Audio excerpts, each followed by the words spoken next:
So not content with the pain and suffering I inflicted on myself last year with A Karate Christmas Miracle, the Ken Del Vecchio Christmas film that was half made up of aimless talking sequences and half made up of recycled footage from an older movie Ken made about mass shootings at a cinema, seriously, I decided once I'd left therapy to see if things would pick up with the sideways sequel 2020's A Wrestling Christmas Miracle. Spoiler alert, I'm back in therapy.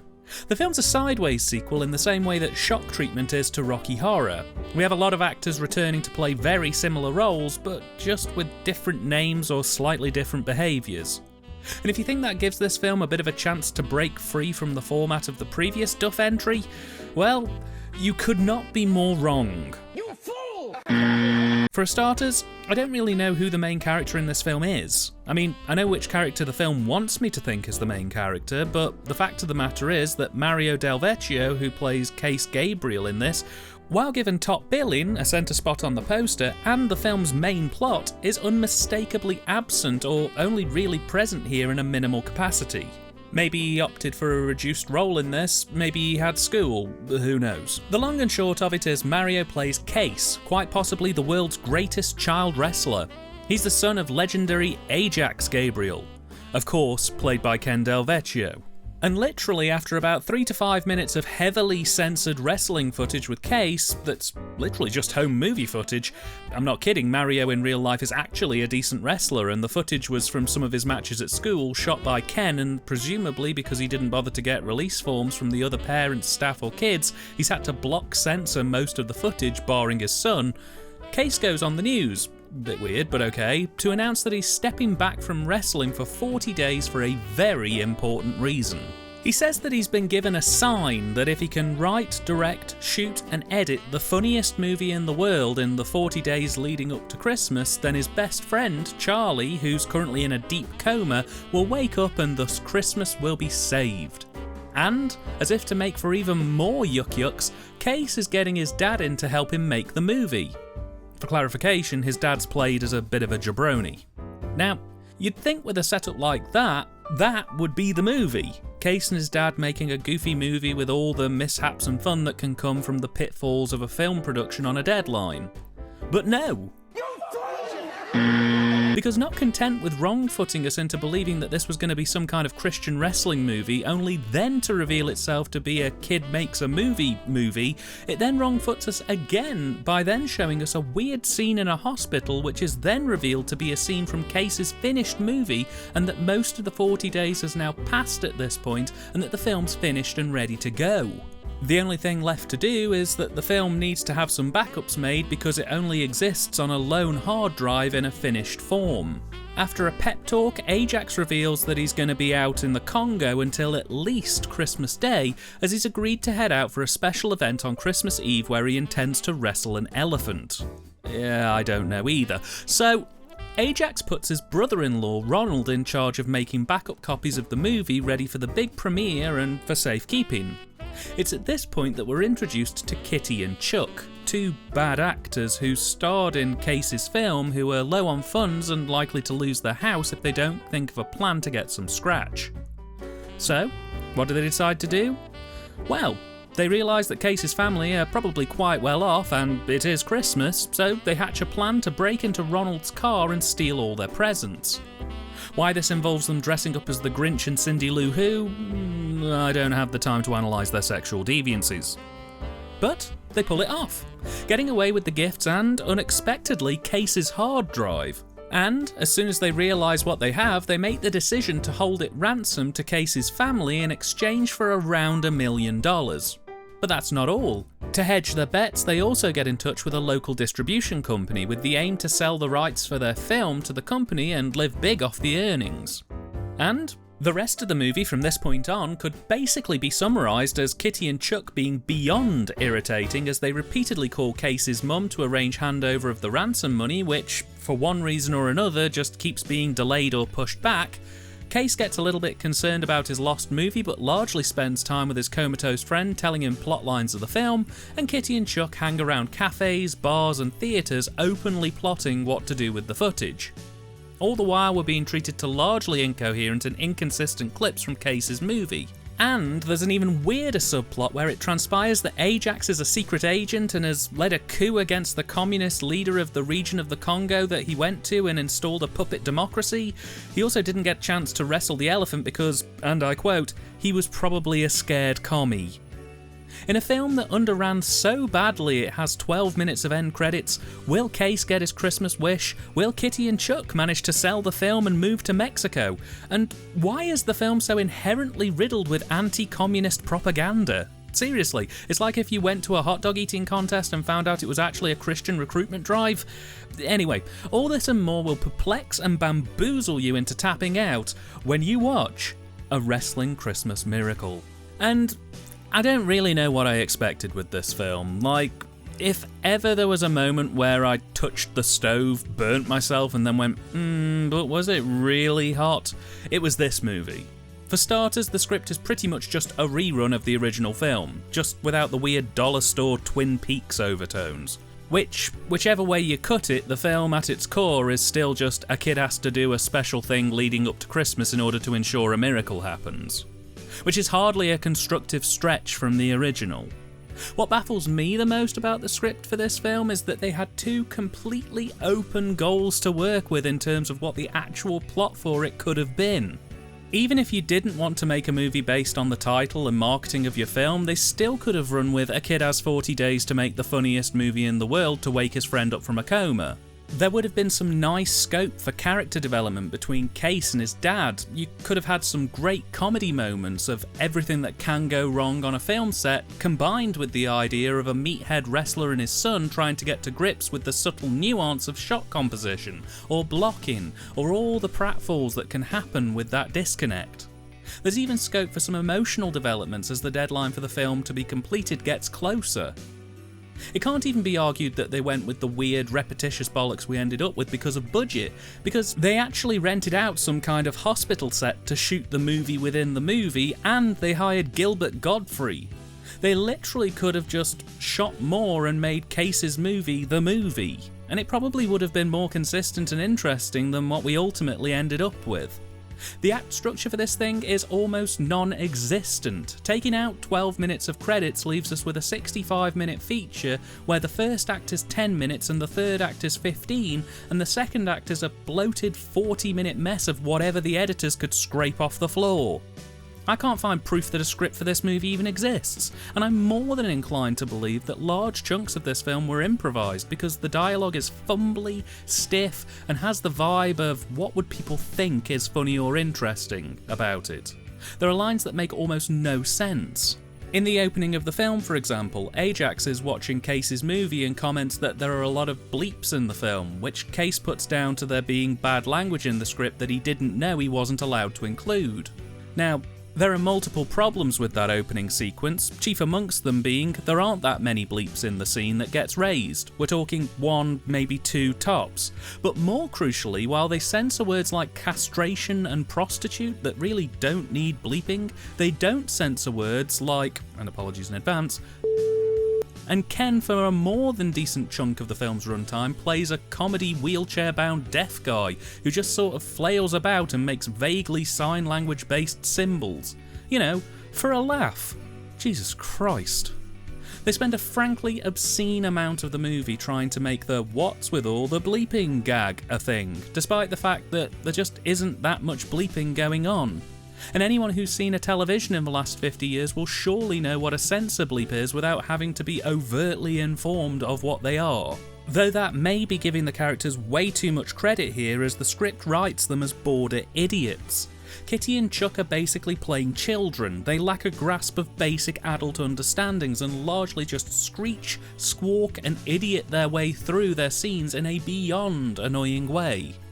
Ajax is written almost like he has an on-off switch. One minute he's a loving and considerate father and husband, and the next he's fucking grape ape, just shouting and being weirdly melodramatic. Case has a couple of weird tics, but is largely muted, mainly just parroting things other cast members said 10 minutes ago. And Ronald appears to literally only be in this movie to pull comedy faces and make wailing noises as and when things happen. There's just so much odd stuff to unpack with this movie, like the strange anti-communist rhetoric that just keeps being drip-fed into the film throughout the runtime. Like, mentioning it once or twice as a bit of a joke, fine, but the film gets weirdly into the idea that Ken Delvecchio's character is some kind of great liberator who manages to free a left-wing country from the clutches of socialism, all the while not really doing all that much to show how actually great the US is. I mean, how good can a country be when two bumbling idiots can break into your car and hold a movie they find in there to ransom for $1 million while claiming they now own the rights to that movie, and not only does no one question this, but the police are also helpless, see too lazy, to intervene. Yeah, sounds like a hoot. Then there's the end of the film itself. So at the end of the film, and spoilers from here on out, Case gets the movie back and plays it for Charlie, who doesn't wake up. Case is a little downbeat and, for some bizarre reason, decides the best thing to do with his comatose friend who for some reason isn't in a hospital is to get him in a headlock, which somehow wakes Charlie up from his coma and saves the day. Now, overlooking the fact that his friend, if he was in a coma, wouldn't just be chilling at home in his bed with no support, then again this is the American healthcare system we're dealing with, why on earth would Case think it was appropriate to do wrestling moves on his comatose friend? Why did the scriptwriters essentially waste 50 minutes of my time on the "we have to make a movie to save my friend" subplot, only to then essentially airlock it at the last minute? They say that a film's enjoyment can be had in its journey, not just strictly through its resolution. But if the film's actively shite throughout and then disappoints on the ending as well, on purpose, where does that leave me, honestly? Well, I'll tell you. Watching a wrestling Christmas miracle, apparently. And that's not even mentioning the film within a film, which runs infrequently across the whole runtime. And I'll be honest, I have no idea on exactly what's going on in those sections. It just seems to be an almost absurdist, surrealist nightmare piece about a nurse who gets sentenced to work in a hospital where everyone's a bit daffy or something. There aren't really any jokes in those sections of the film, just weird happenings like a guy pummeling a cherry pie sat on a bed or a court session being held in a hospital reception. I don't know what vibe they were going for, but given that this came from the mind of a child in film, I'd have more questions than answers, honestly. Ultimately, what we have here is a script that's incoherent and inconsistent, with non-existent pacing, poor act structuring, terrible dialogue that feels unnaturally stilted and unconfidently improvised, that has a weird right-leaning hyperfixation that it just cannot get rid of, and not only fails to sell itself to its audience on the premise it's supposedly built on, but can't even sell itself to its audience on the premise it wrong-foots you into. The script was written by Ken Delvecchio and Buddy Fitzpatrick, who both play Ajax and Chuck respectively in this movie. We've covered both Ken and Buddy previously in my Karate Christmas Miracle review, but as of the time of writing, this is their last written and produced credit to date. So I really hope they come back this Christmas with another miracle film to turn this duology into a trilogy. Stepping up to the plate to direct this time, we have Chris T. Anthony. Chris has 2 directing credits, his first being a short film from 2013 and his last being this film. He's really more of a cinematographer, honestly, and in that field he has 11 credits and still seems to be fairly active to this day. On the direction front, well, it's a bit better than a Karate Christmas Miracle. My big issue with the original was that the vast majority of the film looked like it was shot freehand on the fly, and barring a few notable exceptions, it just looked like someone making a film for fun with friends. Which is fine if you don't plan on making it a studio-based release and charging people actual money for the privilege of watching the thing. If you do charge for that and you aren't an SOV film from the 80s or 90s, then I'm only going to rain down with violence and hellstorm at the audacity of charging money for an unprofessional and barely coherent product. A wrestling Christmas Miracle, barring the opening and closing wrestling scenes themselves, which is most definitely just home movie footage, feels at least a little bit more professional by contrast. A lot of the scenes are clearly somewhat planned, and while it does have a bit of a whiff of the gun for hire about it in terms of the strong and clear visions it tries to present, it at least does have a few interesting choices in scene structure, set construction and location work. It's not overly reliant on stock footage, on weird CGI effects or odd colour grades or other weirdness. Don't get me wrong, it still does loosely play with those elements a bit, but by contrast to Karate, it's generic as balls. It's at least moving in the right direction in terms of making a product that I could believe was sold for actual real world money, but it's still not great. Now, direction of the cast, that is something entirely different. With the script being so unwieldy and messy, I genuinely don't know how much of what I'm seeing is improvised and how much is the dialogue as written and performed. If I'm going off my gut instinct, I'd say there was a lot more improvisation than initially planned. And the only reason I say that is because my gut is really giving me the vibe that this film was cast directed by basically telling the performers to feel out the delivery, and inevitably things would get a bit silly, and then it creates a bit of a feedback loop where everybody thinks they're the most hilarious people in the world, but what's actually translated is some of the most irritating performances put to digital. But more on that later. The cast do seem to work with their set spaces and locations reasonably well given what they've got to work with, and I think the director manoeuvres the cast through those spaces quite well. But in terms of getting the right performance for the tone of this film, I absolutely do not believe they achieved that goal effectively, in my opinion. On the cine front, the film actually kind of performs a miracle. Almost every set is decked to the nines in Christmas-related fodder, trees, tinsel, wreaths, you name it. There's even people singing Christmas carols on and off throughout. And yet, somehow, this is probably one of the least Christmassy movies I think I've seen to date.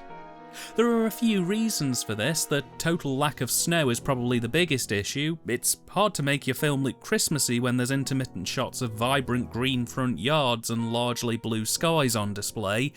But I think the biggest issue is around the colour grading for this film. I've mentioned before that colours and grading in your Christmas film are incredibly important to setting the mood and tone of the movie, and it's not that hard to follow really to get a semi-decent set of results. The rule of thumb is when you're outside, you want the film to look as cold as possible. You want to utilise cool colours in set design and grade as cool as you possibly can, because you want the weather outside to look frightful.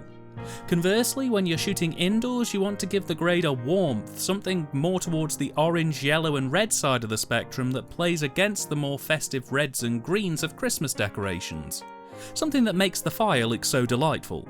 It's basic, but cool external shots make people subconsciously think of winter. It makes them cold and gets them feeling a bit more Christmassy. And equally, making internals more warmer on the grade gives people that feeling of being snuggled up in their warm houses at Christmas. You can play around with those elements however you like to play with your audience. For example, a cooler grade on internal shots in a Christmas film could be used to highlight a particularly depressing moment in the film, or a warm external grade could be used for a flashback to show the olden days of Christmases past. This film doesn't really care for Film 101 as a rule. All the internal shots are graded white, not cool, not warm, white, which leaves the audience subconsciously directionless. What are they supposed to feel when the grade is basically just shrugging at them? As a result of a muted grade and several heavy, shallow depth of field shots, all the Christmas decorations just kind of blend into the background and become indistinct. They might as well not be there for how defined they are within the shot. And because of that and several location shots throughout the film that are just totally lacking anything festive, it just really killed the idea that this was in any way a Christmas movie. Shot composition is largely acceptable. There was nothing glaring that came to my mind in terms of poor composition or line crossing, but there was nothing particularly inspired either.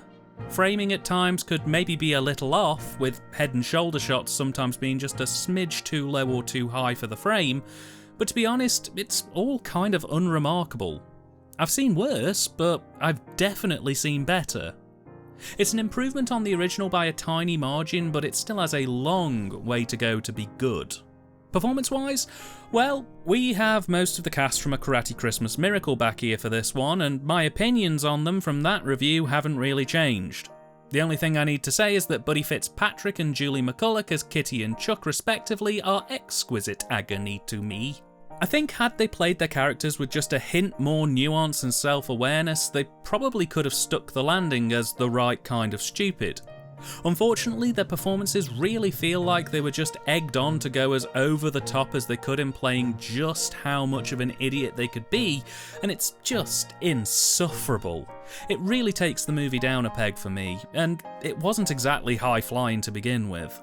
The new cast in this picture are few and far between, with even the movie's big star, Gilbert Gottfried, just looking tired for the 50 seconds he's on screen. But honestly, when I say that the best actors in this film are just about acceptable, the average performance in this is poor and the worst performances are unbearable, I hope that sets the tone for you as to exactly what you're getting into. And finally, the soundtrack. It's all stock tracks. That's it. Literally, they bought half a dozen Christmas tracks from a library site and just drenched the film in them. Sometimes it's passable, other times it's painful. The instance that sticks in my mind is when they have Charlie's mum sing a Christmas carol and they dub in a stock track version of the carol she's singing. Only they're both playing in different keys, so it sounds awful. It's a generic score that's bland, uninteresting, and just plain yucky. And equally, it'd be amiss of me to say that the audio quality throughout is a mixed bag as well. Some scenes have crisp audio that sounds more than decent. Other sequences have audio that's echoey, unbalanced, and sounds tinny. I presume it's because they couldn't place a mic in some of the wider shots without it being on screen, but I'd rather some half-decent ADR than poor on-set audio, honestly. A Wrestling Christmas Miracle was released in 2020 by Justice for All Productions. I own the DVD version. I'm sure there has to be a Blu-ray copy floating out there, but for the life of me I can't find one after having a look around online. Extras are ultra limited, there's a trailer for the film, and that's about as good as it gets. And it is available on streaming services if you're morbidly curious, but honestly, I'd save your time. While I do think there are some areas where a Wrestling Christmas Miracle outperforms a Karate Christmas Miracle, those elements are narrow and few and far between. While the Cine, I would argue, is at least a slither more professional and the direction is maybe a smidge tighter, it has more than its fair share of issues, with a soundtrack that literally could have come from the YouTube audio library, a total lack of definition in the colour grading and editing, direction that at best is functional and at worst grating, and a script that's just awful in my opinion, with dated references, poor pacing, a bloated and rushed act structure, poor dialogue and a drifting, aimless vision that fails to satisfy, vastly underdelivers on what it promises, and has a sharp and hard ending that, while not quite as blunt as Karate's ending, is still pretty tone deaf. I had a pretty bad time with this one. It's ultimately just a quite boring film. Definitely one to use to test your mettle if you're looking for a genuinely bad and not enjoyable experience. It's mercifully short, which is about the only good thing going for it.